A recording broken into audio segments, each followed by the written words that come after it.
Jelajahi cara baru mendapatkan informasi. Download Metro TV Extend sekarang. Dari Hotel Majapahit, Surabaya, Jawa Timur.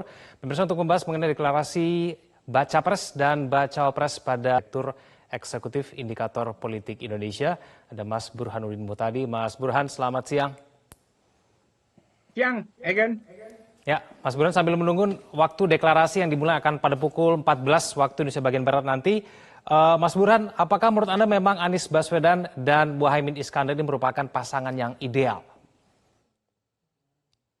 Gini ya, untuk menguji seberapa ideal pasangan ini, kita memerlukan survei pasca deklarasi PKB bergabung dengan Nasdem mengusung Anies Baswedan.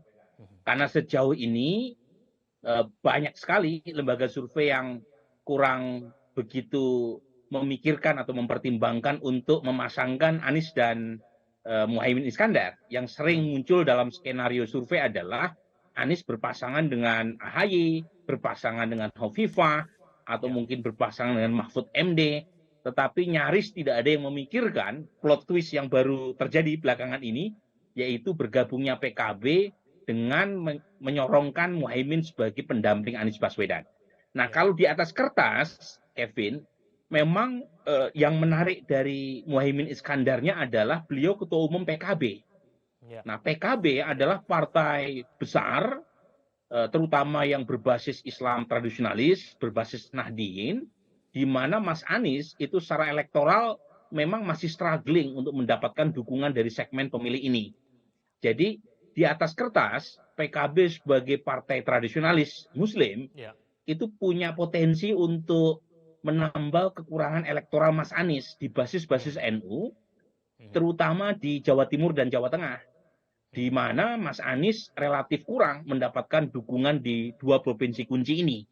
Tetapi potensi ini kan harus diuji secara sistematik. Apakah betul ya setelah PKB bergabung dengan Mas Anies itu bisa menyumbang suara buat pemenangan Mas Anies, itu satu. Yang kedua, kalau misalnya ternyata belum maksimal, paling tidak masih ada beberapa bulan buat Nasdem dan PKB untuk menggenjot soliditas dukungan dari basis NU, karena NU secara total itu menyumbang 55% dari total populasi pemilih di Indonesia. Artinya sulit bagi siapapun capres-cawapres bisa menang kalau tidak mendapatkan dukungan dari NU. Dan bergabungnya PKB diharapkan bisa ya menyumbang. Meskipun lagi-lagi untuk lebih detailnya kita harus menunggu survei-survei sistematik ya untuk melihat seberapa jauh efektivitas PKB dalam menunjang suara buat pemenangan Mas Anies. Oke, baik Mas Burhan, ditahan dulu, kita kembali bergabung bersama Reno Rek.